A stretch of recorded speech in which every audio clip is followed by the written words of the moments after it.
नमस्कार, India news देख रहे हैं आप और मैं हूं आपके साथ पुनीता सिंह। इस बुलेटिन में बात करेंगे ऑपरेशन त्रिशूल की। ऑपरेशन त्रिशूल से पाकिस्तान थर-थर कांप रहा है। दरअसल आपको बता दें कि पाकिस्तान के अंदर डर का माहौल देखने को मिल रहा है। दरअसल राजस्थान के मरुस्थल से लेकर गुजरात के सर क्रीक तक भारतीय सेना का सैन्य अभ्यास जारी है और ऑपरेशन त्रिशूल को देखकर पाकिस्तान में हड़कंप मच गया है। ऑपरेशन त्रिशूल भारत के तीनों सेनाओं का संयुक्त युद्धाभ्यास है और 30 अक्टूबर से शुरू हुआ ये अभ्यास 10 नवंबर तक चलेगा। इसके लिए नोटम भी जारी किया गया है।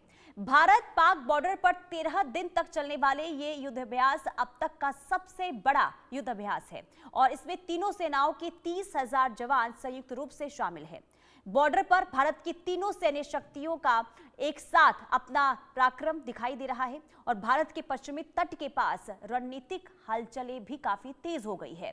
पाकिस्तान को भारतीय हमले का खौफ सता रहा है, तो वहीं भारत के तीनों सेनाओं के संयुक्त युद्धाभ्यास त्रिशूल के शुरू होते ही पाकिस्तान में बेचैनी की भी लहर शुरू हो गई है, जिसके बाद पाकिस्तान ने अरब सागर में नया नेवल नेविगेशनल अलर्ट जारी किया है। इस चेतावनी के तहत पाकिस्तानी नौसेना 2 से 5 नवंबर के बीच सर क्रीक क्षेत्र में नजदीक लाइव फायरिंग और नौसैनिक अभ्यास करेगी।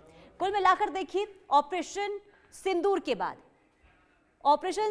बाद अब ऑपरेशन त्रिशूल और ऑपरेशन त्रिशूल के जरिए यहां पर एक्सरसाइज हो रही है, यानी कि भारत की तीनों शक्तियों का पराक्रम देखने को मिल रहा है। लेकिन एक तरफ जहां भारत और पाक सीमा बॉर्डर पर जिस तरीके से तीनों सेनाओं का जो अभ्यास शुरू हुआ है, इससे कहीं ना कहीं पाकिस्तान के अंदर खलबली देखने को मिल रही है। पाकिस्तान इस वक्त चिंतित नजर आ रहा है। तो ऑपरेशन त्रिशूल के जरिए पाक किस तरीके से कांप रहा है, उसके पीछे की वजह क्या है, वो हम आपको ग्राफिक्स के जरिए समझाते हैं। देखिए, त्रिशूल से खौफ में पाकिस्तान क्यों है? पाकिस्तान ने जारी किया है नोटम, यानी पाकिस्तान की तरफ से नोटम भी जारी कर दिया गया और यही बताता है किस तरीके से भारत के अंदर पाकिस्तान के अंदर खौफ का माहौल है। तो भारत का अभ्यास और भारत के नोटम के बिल्कुल करीब है पाकिस्तान का नोटम, ये भी हम आपको बता रहे हैं। और साथ ही साथ अरब सागर में नौसेना की ड्रिल पाकिस्तान करेगा, यानी कि पाकिस्तान भी दूसरी तरफ से देखिए तैयारी किस तरीके से करता हुआ नजर आ रहा है। त्रिशूल युद्धाभ्यास शुरू होने के बाद पाकिस्तान का जो तीसरा नोटम है वो भी सामने आ चुका है, यानी कि 4 दिनों में तीसरा नोटम, और पाक ने अरब सागर में नौसेना की ड्रिल के लिए एयर स्पेस जो है वो भी बंद कर दिए हैं। इसके अलावा पाकिस्तान ने नोटम जारी किया, इसकी जानकारी हमने आपको दी, और 3 नोटम अब तक जारी कर दिया गया है। तो कुल मिलाकर देखिए, खौफ की स्थिति इस वक्त पाकिस्तान के अंदर देखने को मिल रही है। लेकिन आखिर क्यों खौफ में पाकिस्तान है? और जो भारत के जो तीनों शक्तियां हैं जो युद्धाभ्यास करती हुई नजर आ रही है, आखिर इसके क्या मायने हैं, ये भी समझ लेते हैं। हमारे साथ मेजर जनरल पीके सहगल डिफेंस एक्सपर्ट जुड़ चुके हैं, कर्नल टीपी त्यागी डिफेंस एक्सपर्ट जुड़ चुके हैं। आप दोनों का बहुत स्वागत सर इस चर्चा में जुड़ने के लिए। सबसे पहले मैं आपके पास आऊंगी मेजर जनरल पीके सहगल सर, भारत की तरफ से जो एक्सरसाइज हो रही है तीनों सेनाओं की, आखिर इसके क्या मायने समझे जाए? क्या आने वाले दिनों में कुछ बड़ा हो सकता है क्या? देखो, हिंदुस्तान की तरफ से कोई बड़े होने का इरादा नहीं है। हिंदुस्तान ने साफ तौर पे पाकिस्तान को चेतावनी दी है कि अगर सर्कल इलाके में, जहाँ पे उसने काफी जमावड़ा शुरू कर दिया था, 6 बटालियन ले आया था, आर्टिलरी ले आया था, एयर डिफेंस ले आया था, वहाँ पे फॉरवर्ड ऑपरेटिंग बेसिस बना लिए हैं जिससे माध्यम से वो ड्रोन हिंदुस्तान के खिलाफ लॉन्च कर सकता है। अगर सर्कल के इलाके में उसने किसी प्रकार से या किसी और इलाके में कोई भी साजिश करने की कोशिश की, तो हिंदुस्तान से जवाबी कार्रवाई इतनी ज़बरदस्त होगी, जिसका वर्णन किया था 2 अक्टूबर को हमारे रक्षा मंत्री ने। उन्होंने कहा था पाकिस्तान का भूगोल और इतिहास दोनों बदली हो जाएगा, और साफ तौर पर उन्होंने कहा था कि कराची का रास्ता जो है सर क्रीक और सिंध के माध्यम से होके जाता है। ये त्रिशूल जो एक्सरसाइज है, ये multi dimensional multi domain exercise है, जिसमें तीनों सेना के तकरीबन 30,000 लोग काम कर रहे हैं। और पहला जो फेज़ है इसका, जिसके खिलाफ पाकिस्तान ने नेवल नोटम इशू किया है, पहला फेज़ जो है वो पहले 3-4 दिन जो है उसको नेवी लेड होगा, सेकंड फेज़ जो होगा आर्मी लेड होगा, और थर्ड फेज़ जो होगा कंक्लूडिंग फेज़ वो एयरफोर्स लेड होगा। इसमें western naval command, south western air force और वेस्टर्न कमांड आर्मी का तीनों हिस्सा ले रहे हैं। साथ ही साथ इसमें नेवी के जो है मार्कोज है वो भी हिस्सा ले रहे हैं। एयरफोर्स के गरुड़ सुपर सीक्रेट कमांडोज हैं, हाईली ट्रेंड, और साथ साथ स्पेशल फोर्सेस हिंदुस्तान की और पैरा कमांडोज भी हिस्सा ले रहे हैं। साथ ही साथ BSF जो है और कोस्टल गार्ड वो भी ले रहे हैं। यानी दूसरे लफ्जों में बहुत बड़े पैमाने पर पाकिस्तान को बड़ा क्लियर मैसेज दिया जा रहा है और पाकिस्तान के समर्थकों को कि इंडिया मीन्स बिजनेस, अगर आपने किसी प्रकार से कोई साजिश करने की कोशिश की तो आपको ऑपरेशन सिंदूर 2 को का सामना करना पड़ेगा, जो आपके लिए बहुत ही नुकसानदेह और बहुत ही घातक होगा। पाकिस्तान काफ़ी ज़्यादा घबराया हुआ है, इसमें किसी प्रकार का कोई शक नहीं। उसने जी। 3 नोटम जारी किए। पहला नोटम किया था जारी 28-29 को, उसके बाद दोबारा एक किया, अभी नेवी का नोटम जारी किया है। और वो भी अपना नेवी का युद्ध अभ्यास उसी एरिया में कर रहा है जो सरपी के पास में है। ये यकीन करने के लिए कि हिंदुस्तान, जैसे मैंने कहा कि पहला फेज जो एक्सरसाइज का है, पहले 3-4 दिन नेवी लेड है, पाकिस्तान घबराया हुआ है। और इसमें for the first time Saurashtra port के ऊपर बहुत बड़े हम एम्फीबियस लैंडिंग की भी प्रैक्टिस कर रहे हैं, जी। जिसकी आवश्यकता होगी अगर हमको ऑपरेशन सिंदूर 2 लॉन्च करना है इस इलाके के अंदर। ठीक है, लेकिन मेजर जनरल पीके सहगल सर, क्योंकि देखिए नोटम भी पाकिस्तान की तरफ से जारी किया गया है, तो इससे हमें किस तरीके से देखना चाहिए? क्या ये तनाव बढ़ाने वाला है या फिर नॉर्मल जो सैन्य प्रक्रिया होती है? देखो, मेरे मुताबिक तनाव नहीं बढ़ाया जा रहा। पाकिस्तान को काफी ज्यादा डर है कि हिंदुस्तान कोई बड़ी कार्रवाई कर सकता है, और उस कार्रवाई को लिमिट करने के लिए हिंदुस्तान को वो चेतावनी देना चाह रहा है कि हम भी हर प्रकार से तैयार हैं। लेकिन वो साफ तौर पर जानता है कि हिंदुस्तान का मुकाबला कर ही नहीं सकता। हिंदुस्तान की शक्ति और पाकिस्तान की शक्ति में जमीन आसमान का फर्क है। हिंदुस्तान ने इसी समय, आप देखोगे, नॉर्थ ईस्ट में भी हमने 4-5 दिन के लिए नोटम इशू किया है, क्योंकि अपने नॉर्थ ईस्ट के बॉर्डर्स को सिक्योर करना चाहते हैं। लद्दाख में भी आर्मी एक्सरसाइज कर रही है, ड्रोन्स के साथ में, हेलीकॉप्टर्स के साथ में, और आर्मी मैनूवर्स कर रहे हैं, ये यकीन करने के लिए कि जो हमारे बॉर्डर्स हैं against China, both north east में और लद्दाख थिएटर में completely secure and this point of time. साथ ही साथ अगर देखो तो एक खबर आई है कि इस समय चाइना का एक जहाज जो है इंडियन ओशन में एंटर कर गया। ठीक है सर, मैं आपको यहाँ पर रोकना चाहूंगी, बड़ी खबर सामने आ रही है, इसके बाद मैं वापस आपके पास लौटती हूँ। पाकिस्तान के पेशावर में बड़ा धमाका हुआ है। पेशावर पुलिस लाइन में बड़ा ब्लास्ट हुआ, एक की मौत हो गई है, 3 लोग घायल हो गए हैं। पुलिस लाइन में धमाके से पेशावर जो है वो पूरी तरीके से दहलता हुआ नजर आया है। हालांकि अभी तक ये जानकारी सामने नहीं आई है कि धमाका किसकी ओर से किया गया है, लेकिन बड़ा धमाका पाकिस्तान के पेशावर में हुआ है और एक की मौत की खबर सामने आ रही है, जबकि इसमें 3 लोग घायल हो गए हैं। पुलिस लाइन में ये धमाका हुआ है और पूरा का पूरा इलाका जो है वो दहल उठा है। यानी कि लगातार एक के बाद एक धमाके की खबरें पाकिस्तान से सामने आ रही है, लेकिन इस बार जो धमाका हुआ है वो पेशावर में हुआ है। धमाका किसने किया, इसके पीछे किसका हाथ है, अभी फिलहाल इसे लेकर कोई जानकारी सामने नहीं आई है। लेकिन आपको ये बता दें कि पेशावर में जो धमाका हुआ है बहुत बड़ा धमाका है और पुलिस लाइन को देखिए निशाना बनाया गया है और वहां पर स्थिति जो है इस वक्त काफी खराब नजर आ रही है। हमारे साथ मेहमान भी जुड़े हुए हैं। टीपी त्यागी सर, मैं आपके पास आऊंगी। देखिए पाकिस्तान,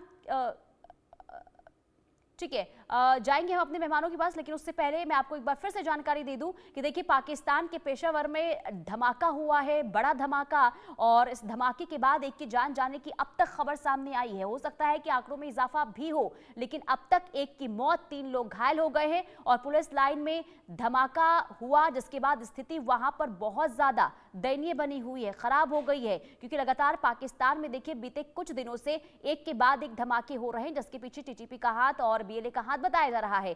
लेकिन अभी जो धमाका पेशावर में हुआ है, आखिर इसके पीछे कौन है, आखिर कौन बार बार पाकिस्तान में धमाके कर रहा है? क्या बीएलए या फिर टीटीपी की तरफ से ही पाकिस्तान के पेशावर में हमला किया गया है? फिलहाल इसे लेकर अभी तक कोई स्पष्ट जानकारी सामने नहीं आई है, लेकिन पेशावर में इस वक्त स्थिति बेहद खराब बनी हुई है, क्योंकि पुलिस लाइन में धमाका हुआ, इसके बाद पूरा का पूरा इलाका दहला हुआ है। अजय जांडियाल हमारे संवाददाता तमाम जानकारी के साथ जुड़े हुए हैं। अजय, ये धमाका हुआ है, कितनी बजे धमाका हुआ और अभी क्या स्थिति वहां से जानकारी सामने आ रही है? देखिए, बिल्कुल आपको बता दूं कि पेशावर एक बार फिर से जो है वो सुर्खियों में है, क्योंकि जिस तरीके से बलूचिस्तान में लगातार हमले हो रहे हैं, उसके बाद कल हमने देखा था किस तरीके से वहां हमला हुआ और 7 लोगों की मौत हुई। आज सुबह तड़के जो जानकारी मिल रही है, पेशावर के पास पुलिस लाइन के पास जो है एक धमाका हुआ है, जिसमें एक शख्स की अभी तक मौत की खबर है, जबकि 3 लोग घायल बताए जा रहे हैं। ये आंकड़ा और ज्यादा भी हो सकता है। जानकारी के मुताबिक लोग जब अंदर वहां पे एक जगह पे थे, अचानक से धमाका हुआ और धमाका इतना शक्तिशाली था कि दूर से उसे सुनाई दिया गया और आग की लपटें जो है वहां देखी गई हैं। तो ऐसे में माना जा रहा है कि शायद और भी नुकसान यहाँ पे हुआ हो सकता है। अभी तक इनिशियल रिपोर्ट जो है वो सामने आई है, जिसपे एक की मौत की जो है वो खबर आई है, जबकि 3 लोग जो है वो घायल बताए जा रहे हैं। रीइंफोर्समेंट जो है वो तुरंत वहां पे पहुंचा है और लोगों को निकालने का सिलसिला जारी रखा गया है ताकि जल्द से जल्द लोगों को रेस्क्यू कर सुरक्षित जगह पर पहुंचाया जा सके। अजय, क्या कोई जानकारी सामने आई है? धमाका आखिर किसकी ओर से किया गया है? कौन हो सकता है इसके पीछे? देखिए, अभी तक कोई ऐसी चीज साझा नहीं की गई है, मगर हमने देखा है कि बलूचिस्तान में बीएलए, बीएलएफ और तमाम जो उनके सहयोगी संगठन है वो इस तरह की वारदातों को अंजाम देने में लगे हुए हैं, क्योंकि वो लगातार अपनी आज़ादी की मांग को लेकर जो है वो पाकिस्तानी सेना और सरकार के खिलाफ जो है वो इस तरह के हमलों को अंजाम दे रहे हैं। तो कहीं ना कहीं लग रहा है कि जो बीएलए रेबल्स हैं उन्हीं का एक पार्ट हो सकते हैं। अभी जब तक ये पुष्टि नहीं हो जाती ये कहना मुश्किल है, मगर अभी क्योंकि धमाके के बाद काफी अफरा तफरी है और उस इलाके में काफी टेंशन का माहौल जो है वो लगातार बना हुआ है। लेकिन देखिए, अभी फिलहाल इंतजार करना होगा अजय कि धमाके के पीछे आखिर किसका हाथ है। लेकिन जो एक के बाद एक धमाके हो रहे हैं और बीते कई दिनों से हम देख रहे हैं कि स्थिति पाकिस्तान की बेहद ज्यादा खराब नजर आ रही है, तो क्या माना जाए पाकिस्तान जो अभी जिस स्थिति से गुजरता हुआ नजर आ रहा है, आगे क्या अनुमान लगाया जाए, क्या होने वाला है पाकिस्तान में? देखिए, एक चीज तो माननी पड़ेगी कि पाकिस्तान सिर्फ अपने घर को ना देखकर लोगों के या बाकी मसलों में ज्यादा रहता है, और पाकिस्तान जो टेरर पॉलिसी है वही उसके लिए आज विनाश बनी हुई है। आप देखें तो पिछले लंबे समय से पाकिस्तान टेररिज्म के जरिए भारत में या फिर दुनिया के बाकी हिस्सों में जो है वो अपनी हरकतों को अंजाम देता आया है। यही वजह है कि अभी जो ताज़ा जानकारी मिल रही है उसके मुताबिक बलूचिस्तान हो, खैबर पख्तूनख्वा हो, पीओके हो या गिलगित हो, ये इलाके ऐसे हैं जहां पर इस वक्त पाकिस्तान के लिए बड़ी मुसीबत बन चुकी है। और यहाँ पर जिस तरीके से लगातार हमलों का दौर चल रहा है, अब लग रहा है कि ये हिस्से पाकिस्तान के हाथ से निकल चुके हैं। खासतौर पे बलूचिस्तान की बात करें तो बलूचिस्तान में लगातार जब शांतिपूर्व प्रदर्शन होते थे तब पाकिस्तान उस पर गौर नहीं करता था, मगर अब ये प्रदर्शन जो है वो शांतिपूर्वक ना होकर वो अब एक जंग का जो है वो मोड़ ले चुके हैं। और इसी वजह से आप देखें तो लगातार हमलों का सिलसिला जो जारी है और लोग एक ही चीज कह रहे हैं कि वो सिर्फ और सिर्फ अपनी आजादी की जंग को लड़ रहे हैं और जल्द जो है वो आजादी हासिल करेंगे। लेकिन पेशावर में धमाके के पीछे वजह क्या हो सकती है अजय? देखिए, वहां पर रेबल्स जो हैं लगातार जो पाकिस्तानी सेना के खिलाफ हैं, वो लगातार पाकिस्तानी सेना के कैंप्स को, ट्रेन्स को, गाड़ियों को, काफिलों को जो है वो टारगेट करके उनको निशाना बनाते हैं। तो उसी तरह की एक हरकत जो है वो मानी जा रही है, मगर जब तक इसे ऑफिशियली नहीं बताया जाता तो ये कहना मुश्किल है। मगर लग रहा है कि पाकिस्तानी रेबल्स का एक और हमला जो है वो सामने आया है। ठीक है, चलिए अजय, बहुत शुक्रिया आपका तमाम जानकारी देने के लिए। तो पाकिस्तान के पेशावर में धमाका, हालांकि अभी तक जानकारी सामने नहीं आई है कि धमाके के पीछे आखिर किसका हाथ है। इस खबर पर नजर बनी रहेगी, लेकिन एक बार फिर से हम वापस लौटते अपनी खबर की ओर, अपने बुलेटिन पर, यानी कि पाकिस्तान आखिर ऑपरेशन त्रिशूल से क्यों खौफ में है, क्यों डरा हुआ है। हमारे साथ मेहमान भी जुड़े हुए हैं। कर्नल टीपी त्यागी सर, मैं आपके पास आऊंगी। देखिए, अभी हम खबर दिखा रहे थे पाकिस्तान के अंदर क्या स्थिति बनी हुई है, लेकिन दूसरी तरफ पाकिस्तान की गीदड़ भभकी भी लगातार सुनाई दे रही है। यानी कि एक तरफ ऑपरेशन त्रिशूल देखिए जब देखने को मिल रहा है, तो कहीं ना कहीं खौफ में इस वक्त पाकिस्तान नजर आ रहा है। तो इसके पीछे की वजह भी आप समझाइए, जो ऑपरेशन त्रिशूल हो रहा है इसे आप किस तरीके से देख रहे हैं? देखिए, पाकिस्तान की जो परेशानियां हैं उन्हें आप दो हिस्सों में बांटिए। एक तो वर्तमान और एक ये कि आने वाले समय में क्या होने वाला है। ये जो त्रिशूल एक्सरसाइज है, जिसके अंदर नेवी, आर्मी, एयरफोर्स, करीब 30,000 ट्रूप्स हैं, करीब 40 कॉम्बैट एयरक्राफ्ट हैं और करीब 25 इसमें वॉरशिप हैं। और ये एक्सरसाइज वेस्टर्न बॉर्डर पर हो रही है। और इसमें जो एयरफोर्स की एक्सरसाइज है वो केवल यही 15 दिन के लिए नहीं है, यानी कि 13 नवंबर तक, वो जनवरी तक चलेगी, और जिसमें लद्दाख और बांग्लादेश और चाइना वगैरह ये सब इंक्लूड होंगे। ये आते हैं फ्यूचर में। उसको इस बात का डर लग रहा है पाकिस्तान को कि आज का तो जो हो तो हो, आने वाले समय में हिंदुस्तान की आर्मी में थिएटर कमांड बन जाएंगे। ये एक्सरसाइज क्यों की जा रही है? इसका बेसिक एम ये है कि हम एक दफा ग्राउंड के ऊपर टेस्ट कर लें कि आर्मी, नेवी, एयरफोर्स एक साथ मिलकर कैसे काम करती हैं। तो ये एक थिएटर कमांड बनाने का एक उद्देश्य है। दूसरा, इसमें एम्फीबियस लैंडिंग भी है, यानी कि एम्फीबियस लैंडिंग एक्सरसाइज का मतलब ये है कि आवश्यकता पड़ने पर यानी समुद्र के रास्ते दूसरे देश में कैसे घुसा जाता है। अब जो पाकिस्तान वर्तमान में कांप रहा है उसके कई कारण हैं। पहला तो ये कि सर क्रीक में, जैसे जनरल साहब ने बताया कि सर क्रीक में हमारे डिफेंस मिनिस्टर ने ये कह दिया था कि अगर आप वहाँ बिल्डअप कर रहे हैं, 4-4 बटालियन सर क्रीक के दूसरे तरफ लाके दिखा रहे हैं, तो समझ लें कि कराची का रास्ता भी यहीं से होके गुजरता है। अब बता ही दिया था सर ने भी कि तुम्हारा भूगोल इतिहास बदल देंगे। मगर उसके बाद लोंगेवाला में जो एक्सरसाइज हुई, उस लोंगेवाला एक्सरसाइज में जो क्विक रिएक्शन टीम की तरह से 20 क्विक बटालियन बनाई गई है क्विक एक्शन लेने के लिए, जिसमें रोबोट शामिल है और जिसके साथ साथ प्लाटून बनाई गई है ड्रोन की, और उसकी एक्सरसाइज को देखा गया लोंगेवाला में, और जिसमें डिफेंस मिनिस्टर ने हिंट कर दिया ऑपरेशन सिंदूर पार्ट 2 का। और उसके बाद तीसरी अब ये ऑपरेशन त्रिशूल। तो ये एक के बाद एक इन एक्सरसाइज से पाकिस्तान घबरा गया है। अब उसको ये तो दिखाना होगा कि मैं जिंदा हूँ। अपने आप को जिंदा दिखाने के लिए उसने 2 नवंबर से 5 नवंबर तक एक एक्सरसाइज की है, वो बेसिकली नेवल एक्सरसाइज है। लेकिन यहाँ भी एक प्रॉब्लम है, जो वो एक्सरसाइज कर रहा है अरेबियन सी में कर रहा है, नेविगेशनल वार्निंग उसने इशू कर दी है, 3 नोटम इशू कर दिए हैं, यहाँ तक भी ठीक था। मगर उसकी एक्सरसाइज एरिया का जो डोमेन है, वो डोमेन हिंदुस्तान के एक्सक्लूसिव इकोनॉमिक जोन, जिसे EEZ कहते हैं, उस पे वो ओवरलैप करता है, उस पे ओवरलैप करता है और सर क्रीक के पास है। यानी कि अब इसमें 3 चीजें हो सकती हैं, या तो आपस में कोऑर्डिनेशन हो जाए और किसी तरह से आपसी टकराव को बचाया जाए, या इसमें ऐसा हो जाए कि इससे पहले भी ऐसा हुआ है कि हम अलग अलग एरिया में साथ साथ एक्सरसाइज करते रहे हैं, और या तीसरा ये फ्लेयर अप भी हो सकता है, क्योंकि हमारी एक्सरसाइज भी उसी एरिया में है।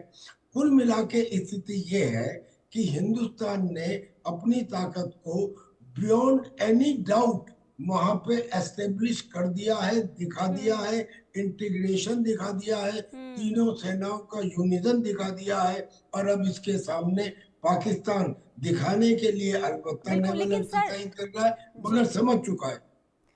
लेकिन सर जरा ये भी समझाइए, क्या पाकिस्तान इस वक्त इतना सक्षम है कि भारत अगर किसी भी तरीके से कोई स्थिति उत्पन्न होती है तो भारत को वो मुंहतोड़ जवाब दे पाएगा? ये सवाल इसलिए क्योंकि पाकिस्तान के जो रक्षा मंत्री हैं उनकी तरफ से बयान सामने आया कि हम भारत के हर एक चीज का मुंहतोड़ जवाब देंगे।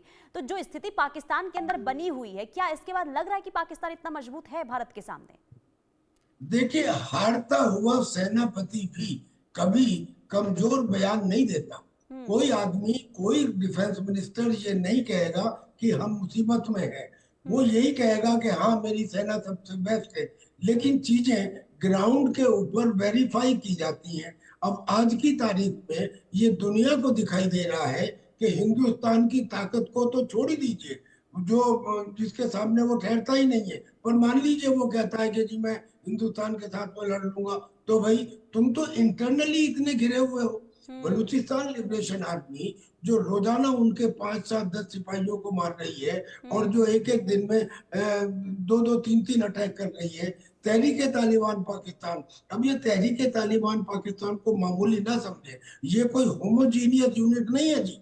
तहरीक तालिबान पाकिस्तान में कई सारे कबीलों के खूंखार आतंकी शामिल है, जिसमें मूसा भी शामिल है, हिजबुल्लाह भी शामिल है। और ये जो खूंखार आतंकी हैं, ये इंडिपेंडेंटली ऑपरेट करते हैं। मगर जब सवाल आता है कि पाकिस्तान की आर्मी पर अटैक करना है, तब इकट्ठे हो जाते हैं और तब ये कहते हैं कि अब हमें पाकिस्तान की संसद के ऊपर शरीयत का झंडा फहराना है। लिहाजा अगर किसी तरह से अफगानिस्तान के साथ में उसका सीज फायर हो भी गया, तो ये तो गुट नहीं मानेंगे। यानी कि जो पाकिस्तान इंटरनली इतना कमजोर हो चुका हो, न केवल इकोनॉमिक प्रॉब्लम के कारण या अनएम्प्लॉयमेंट के कारण, बल्कि प्रोटेस्ट और उपद्रव के कारण, वो एक इतनी बड़ी शक्ति हिंदुस्तान के साथ में क्या कहेगा। तो ये जो कुछ वहां के जनाब ख्वाजा आसिफ कह रहे हैं ये सिर्फ मुंगेरी लाल के सपने यानी के कि हाँ बराबर। बिल्कुल ये कह सकते हैं कि दिखाने के दांत कुछ और खाने के दांत कुछ और। ठीक है, लेकिन मेजर जनरल पीके सहगल सर, जरा ये समझाइए, क्या ये सिर्फ जो एक्सरसाइज हो रही है इस वक्त भारत और पाकिस्तान बॉर्डर पर, ये सिर्फ पाकिस्तान को दिखाने के लिए, या फिर ये भी समझा जाए कि सीधा सीधा संदेश चीन और अमेरिका के लिए भी हो सकता है? ये इसमें किसी प्रकार का कोई शक नहीं। जैसे कि मैंने पहले कहा है, ये एक्सरसाइज का मकसद है कि पाकिस्तान को के अलावा पाकिस्तान के जितने समर्थक देश हैं, चाहे वो चाइना हो या अमेरिका हो या टर्की हो, उनको भी क्लियर मैसेज दिया जा रहा है कि हिंदुस्तान जो है किसी प्रकार से युद्ध नहीं चाहता। लेकिन अगर पाकिस्तान ने कोई भी हरकत की हिंदुस्तान के खिलाफ में, किसी प्रकार की भी, चाहे वो सर्कल के इलाके में करे या राजस्थान या करे या पंजाब के या गुजरात में या JNK में या IB या LOC पर, तो जवाबी कार्रवाई जो है इतनी ज़बरदस्त होगी कि पाकिस्तान का इतिहास और भूगोल बदली हो जाएगा। और वो सारे जानते हैं कि जहाँ तक कन्वेंशनल कैपेबिलिटी का ताल्लुक है, हिंदुस्तान पाकिस्तान से बहुत ही ज़्यादा मजबूत है, बहुत ही ज़्यादा स्ट्रॉन्ग है, और पाकिस्तान का किसी प्रकार से बचने का कोई चांस ही नहीं है। पाकिस्तान जितनी मर्जी कह ले, उनके डिफेंस मिनिस्टर जितना मर्जी कह ले कि हम हर प्रकार से तैयार हैं, हम वो साफ तौर पे जानते हैं उनकी तैयारी हिंदुस्तान के मुकाबले में कुछ भी नहीं है। हिंदुस्तान को शायद 24 से 48 घंटे लगेंगे इस बारी। अगर आपको याद होगा, ऑपरेशन सिंदूर में पहली बार जो हमने हमला किया वो केवल 22 मिनट का था। 22 मिनट में हमने 9 उनके आतंक के गढ़ बर्बाद कर दिए। फिर जब उसने 2 दिन लगातार हमारे ऊपर ड्रोन फायर किए, मिसाइल्स फायर की, हवाई जहाज दागे, तो हिंदुस्तान ने 9, 10 को अगेन 22 ही मिनट में उसके 11 एयरफील्ड को बर्बाद कर दिया। यानी दोनों वो 4 दिन के अंदर हिंदुस्तान की तरफ से केवल 44 मिनट लगे पाकिस्तान के घुटने टेकने के लिए जी। और मुझे पक्का यकीन है कि अगर युद्ध हो जाता है तो पाकिस्तान जो है एज ऑफ टुडे इंडिया के सामने 48 घंटे भी नहीं टिकेगा। क्योंकि देखिए, ऑपरेशन सिंदूर के दौरान हमने देखा जवाब किस तरीके से भारत ने पाकिस्तान को दिया, लेकिन इसके बावजूद भी जो बार बार गीदड़ भभकी जो दी जा रही पाकिस्तान की तरफ से, इतना लेवल आखिर पाकिस्तान का क्यों बढ़ा हुआ है? जो ये मनोबल नजर आ रहा है पाकिस्तान का, इसके पीछे की वजह क्या हो सकती है? इसकी मुख्य वजह है कि पाकिस्तान में जबरदस्त इंस्टेबिलिटी है। पाकिस्तान में बलूचिस्तान में उनके खिलाफ बगावत हो चुकी है, पख्तूनख्वा में बगावत हो चुकी है, POK में ये इसी माफी की कार्रवाई हुई है, सिंध में भी और साउथ पंजाब में भी। पाकिस्तान के आर्मी का खुद ही और उनके अवाम का जो ट्रस्ट है शहबाज शरीफ सरकार से उठ खड़ा हुआ है। आसिफ मुनीर के खिलाफ उनका ट्रस्ट खत्म हो चुका है। वो साफ तौर पर जानते हैं उनकी मुसीबत की जड़ जो है उनकी अपनी आर्मी है। इसको निगाह में रखते हुए पाकिस्तान की आर्मी की ज़बरदस्त कोशिश है, ISI की ज़बरदस्त कोशिश है कि लोगों के अटेंशन को डाइवर्ट करने के लिए और देश को एकजुट करने के लिए हिंदुस्तान के खिलाफ कुछ बड़ी कार्रवाई की जाए। और वो साफ तौर पर जानते हैं कि हिंदुस्तान के खिलाफ कोई भी छोटी या बड़ी कार्रवाई की तो उसका नतीजा जो होगा कंप्लीट डिस्ट्रक्शन ऑफ पाकिस्तान। बिल्कुल, और हिदायत भी भारत की तरफ से बार बार दी जा रही है पाकिस्तान को कि अगर आप किसी भी तरीके से कोई भी कदम उठाते हैं तो उसका अंजाम भी भुगतना पड़ेगा। बहुत शुक्रिया मेजर जनरल पीके सहगल सर और कर्नल TP त्यागी सर।